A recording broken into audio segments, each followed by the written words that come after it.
What does a diverse, equitable, and inclusive workplace mean to you? An office that offers equal pay? An office with diverse employees of different ethnicity, sexuality, age, and socioeconomic backgrounds? An office that considers how you feel? What about all of the above? Whatever your definition is, here is the mystery. Why do we struggle to find what we all seem to want? A workplace where we can be ourselves. Whatever it is that you want to do in the world, we need your voices more, and we need those voices to be authentic and true. What policies actually will matter to people and make a difference. So I think the empathy piece is something I'm always trying to work on and refine. I've had so many people in my lifetime assume that I'm like this quiet, like wilting flower. And I'm like, no, I'm not. It is a need that whatever you did before, be open to change. I was privately living a double life and not telling anyone about my status as a transgender person. You can only be sometimes what you can see. So if I don't see any other designers of color, then maybe I don't think I can be a designer of color. So I got to do it their way. You know, my neighborhood was mostly Latino. And so I had the experience growing up of being a minority in my community, in my school. Hi, welcome to Dear Workplace by InnovatorsBox, where I study trends, changes, and challenges with people at work. I'm your host, Monica Kang, and today I study how we can build a more inclusive, equitable, and diverse workplace for all, and why that's so important. Let's start with a question. When was the first time you thought about diversity, equity, inclusion at work? Was it at your first job? Or was it because of events like Black Lives Matter movement, the recent Asian hate crimes, or the Me Too movement? As I prepared today's episode, I noticed how we feel about diversity, equity, inclusion is very much related to when and why we started to think about this. For instance, I became interested in building a safe space early on because I had a lot of experience feeling both excluded and loved. I didn't fit in any box. I was too American, too Korean, too theoretical, too analytical. As a Korean American born in Washington, D.C., who grew up in South Korea and the United States, I didn't fit the traditional Asian American profile.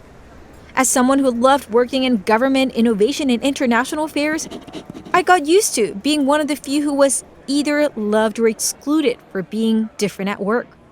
Which is why I became hungry to build safe spaces and became curious about what it means to have an inclusive workplace for all.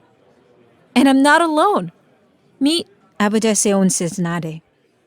We have 51% women in the UK, and then we have 10, 15% underrepresented backgrounds, like on an ethnicity demographic, whether that's like their race, etc. Abadesi is the VP of Global Community and Belonging at Brandwatch and the founder and CEO of Hustle Crew.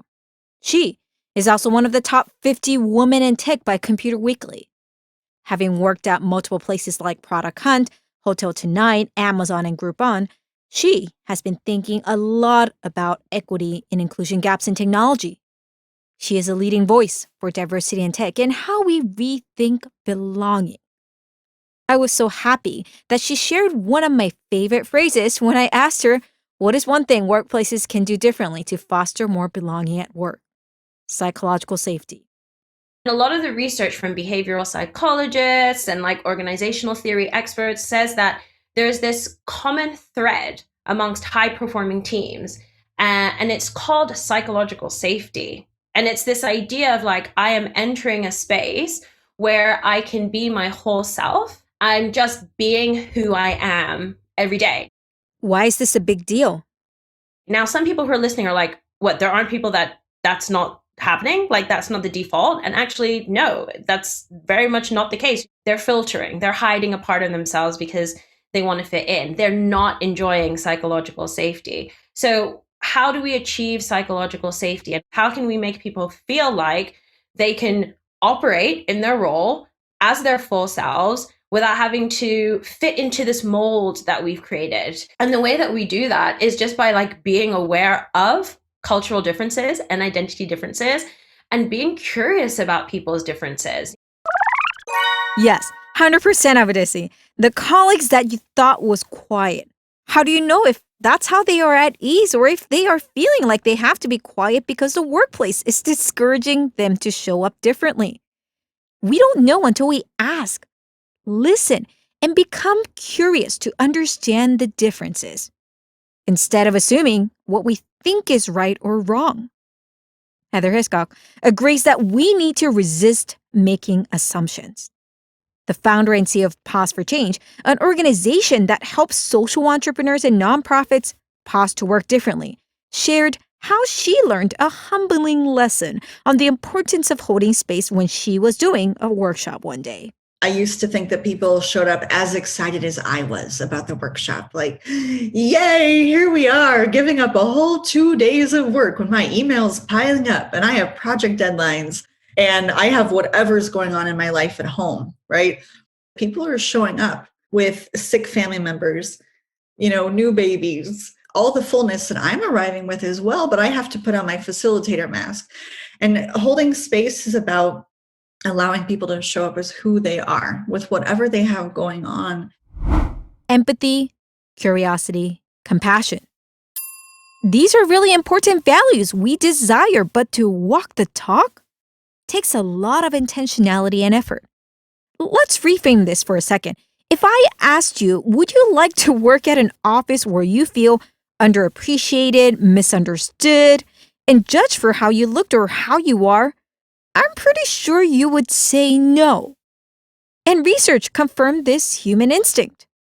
Gallup, Yellow, and Deloitte share how 64% of job applicants see diversity, equity, inclusion as a key factor in their decision to join a company, as they anticipate how they will feel at work.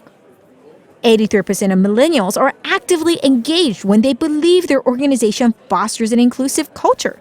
Yet only 55% of employees say their company has policies that promote diversity and inclusion. Why? Many reasons come to mind, but one that Deloitte found in 2015 is how different generations see diversity to their differing experiences with it. Millennials tend to value how one can share different perspectives and come from different backgrounds as they consider teamwork to be an important in honoring diversity. Boomers and Gen Xers, Deloitte says, tend to see who has fair opportunities to weigh how diversely represented individuals are. This nuance in how people feel and think about diversity influences who and how they hire, how they work, and how they build a culture in an office, which is where at times companies and many miss the mark. So diversity, equity, and inclusion, that's a hot topic right now, right? The problem some companies are making is that they're trying to put a Band-Aid on the problem. Meet my friend, Lai-DuMone, founder of Work Smart Advantage, where she helps high-growth organizations build a culture of creativity and inclusion. Diversity and inclusion is a popular topic that comes up in her work. Like me at InnovatorsBox, she helps companies look at inclusive workplaces differently with creativity. You'll hear from her more again in the innovation episode of my other podcast, Curious Monica. But today, I asked her more about what's something that she noticed companies misunderstand when it comes to diversity, equity, and inclusion, and why that continues to happen despite good intentions. As we start, she says this is what you may not want to do. So diversity, great. So we're going to just hire more people of color, people who look different than us. So that's diversity. But is that equity and inclusion? Absolutely not. You may have given someone a seat at the table, but are you hearing them? Are you giving them a space for their voice to be heard? Are you attributing their ideas to them? The other problem is I feel like companies, human beings, individuals, we look at diversity, equity, and inclusion as an event rather than a process. Tell me more. What do you mean by process? We also sometimes look at it as outside of us rather than something we have to fix inside of us first. And I think the first step is to get people to realize like we all have biases. And the first part is to be aware of what those are so that we can make changes. Being aware of your biases. Her note on equity versus equality made me think of the powerful image I love referring to when understanding the difference. It's this image of 3 people standing behind the fence to watch the game. It compares how equality and equity are different. Equality is when all 3 individuals, a young child, a teenager, and an adult, have the same box to stand on. Equity is when the boxes are redistributed so that everyone can watch the game. As you can imagine in the first case, when everyone has the same box, the young child cannot see the game. When it's focused on ensuring everyone has equal access, the adult may not need a box to see the game, but now with the 2 boxes given to the child, now all 3 individuals can see the game. But to make every decision truly be equitable, it takes time. Think about products. Products designed with inclusion in mind are powerful. The amount of energy that I spend really trying to understand other people. So I really think empathy is so important. It's such a part of how I do my allyship work and diversity, equity, and inclusion work. But I also think it's something I'm always thinking about in my work because I want to make sure I show up and understand both the people and the problems that they're facing. And I think that has served me well in my roles. Corey Ponder is a tech policy and allyship expert in San Francisco.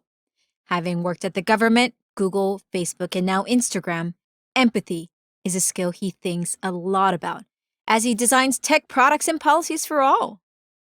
He shared why diversity really matters when we think about what goes into a product's development. For better or worse, companies have a lot of information about people in aggregate. And so that means that you can really do a lot of great things, right? Because data allows you to really make better decisions. So that's exciting. But on the flip side, data is only as good as the inputs from where it came. What do you mean? If we think about moments where we as individuals have bias, then if our data comes from the history of things that we have done, and we've seen that play out with like sentencing, somebody was arrested off of a facial recognition thing, and it turns out it was just because they were confused. It was a Black man and their face matched, I guess, a similar profile. And so it's like there's bias because these things play out. And like historically, if we're feeding that information into a system and haven't accounted for that bias, then we're just perpetuating it at a more efficient rate. So that is worrying. And he isn't alone in expressing how we need more empathetic designers to bring equity into the products we use. Anne Griffin, a product designer at Priceline, speaks on this as well. Insert empathy into that process, because if you've ever gone to an ER or something, it sucks. Somebody who is tired out of their mind is intaking you, all this other stuff, you wait indefinitely.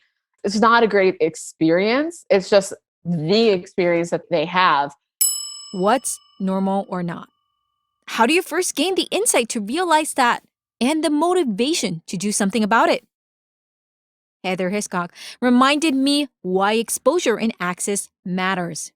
I had the experience growing up of being a minority in my community, in my school. When I first heard this, I was surprised because Heather is someone that most would see as a majority, a white female. I grew up in the first minority majority community in the United States, and it's a place called Maryville, Arizona. So it's right outside Phoenix. And, my neighborhood was mostly Latino. That's powerful. How did that reframe what you thought was normal? My mom's focused on English as a second language, and then my family, my grandmother's from Costa Rica, is Latin American. I have a Latin American family. I think it gave me a unique perspective of running around in these communities where I don't look like everybody else. I wasn't walking in with any sort of deficit perspective. I was always walking in with an honor and an awe. I think just being exposed to just people's humanity from an earliest age and such diversity just really helped shape my desire to want to continue to learn with and from people that were different from me. Learning different perspectives from me. How often do we intentionally do that? Even as a consumer, it wasn't until a few years ago when they started giving me different color options that I realized even emojis could be a place where diversity was presented. Right, Corey? Thanks for sharing the emoji thing, because that's another example, right? I mean, like with the expanded options, not everybody eats hamburgers and hot dogs. I mean, who is like actually able to communicate in emojis across all of these different cultures? Or, with the skin tone, it's like, well, they used to just all be like white. And then I think they transitioned them to yellow. And then it was like, oh, we should actually have a multitude of colors. Because it's like, well, yeah, actually people want things to look like them. So that's a reality. And we all use the technology, right? So we all want to be visible in that. So, are we doing a better job now? Daniel, what do you think? Diversity in not just in gender or in nationalities or ethnicities or things like that. I believe that what I like is that the world is more open now to listen to different components of the society, to listen different backgrounds, to listening to different ways of living, etc., than before. Meet Daniel Parra, the Director of Business Diversity and Inclusion at the Montgomery County Economic Development Corporation in Rockville, Maryland. As a Colombian American, he's devoted the past 20 years to helping local businesses grow and has been the voice to amplify Hispanic communities to have equitable and accessible business opportunities. It is not just one idea just because somebody says it should be that way, right? So it is because the societies have been evolved to a point that they value that. And United States has been an example with ups and downs. Absolutely. Who decides what is right or wrong in your office? What becomes the norm? And at this point, I feel like as individuals, it's easy to feel the weight of where do we start? That's a great question. Let's first of all just think of it in the context of how do we solve a problem in any context, right? Something breaks in your house, like maybe mom comes to look, dad comes to look, brother, sister, everyone's coming to look at that problem with the lens of their lived experience, with the lens of what they know, what they've seen, what they've heard. And through that, collection of information, they're going to propose something. Proposing something based on what we see from our lens. As Abadesi highlights, that's a part of empathy and unconscious bias. That's important. How often are we trying to fix things, but not asking and listening enough to the stakeholders who want to feel heard? It made me think of my favorite quote by Verna Myers, diversity and equity inclusion leading expert and now VP of Inclusion Strategy at Netflix. That helped me first realize why it's so important for us to be more aware and curious about the space we build and create in the office. Diversity is being invited to the party. Inclusion is being asked to dance. Pause and think about that statement. Can you feel how different it feels? What about when you are so comfortable already that you start to dance even before someone invites you? How would it be for you to feel included as who you are in everything you do? It's not utopia. This kind of workplace exists. And while companies can address this from culture, leadership, and team development, individuals can bring this out by being more aware of one's bias, being more curious, and hungry to celebrate differences, and intentionally exposing ourselves to diverse experiences where it's not always majority matters. This is why I asked you the question at the beginning. When was the first time you thought of diversity, equity, inclusion in the workplace? Was it because of Black Lives Matter or Stop Asian Hate Crime events? Or is it something you've noticed and lived through? No matter where you are in your journey, I hope this is a reminder that your question and action matters and can help make someone else be understood and heard. Covering the importance and challenges of diversity, equity, and inclusion will be difficult in one episode. So I look forward to circling back on this again in the future.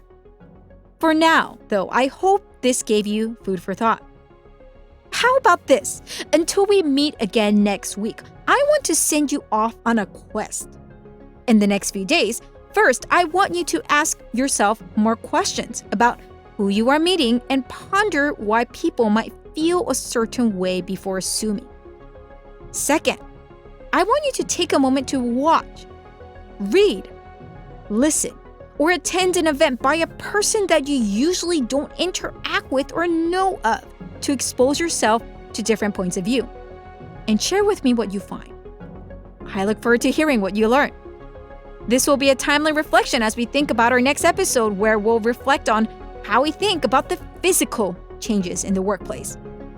Is virtual work here to stay or not? Oh, hi.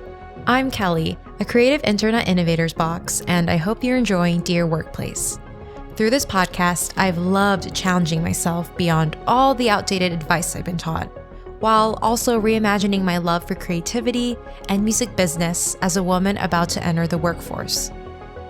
This show is brought together by our awesome team: producer Saren O, audio engineers Sam Lemmert and Ravi Lod, myself, Kelly Gravo on marketing, website designer Akriti Pandey, graphic designer Monica Escobar, and Luke Helder on music.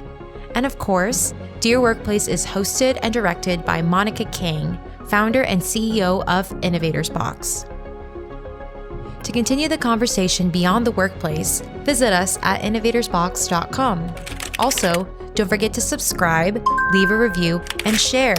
We would love to hear what you enjoy and what I can convince Monica to talk about in her future episodes. See you next week. Thanks again for joining us. This is Monica Kang, your host at Dear Workplace. I'll see you next week.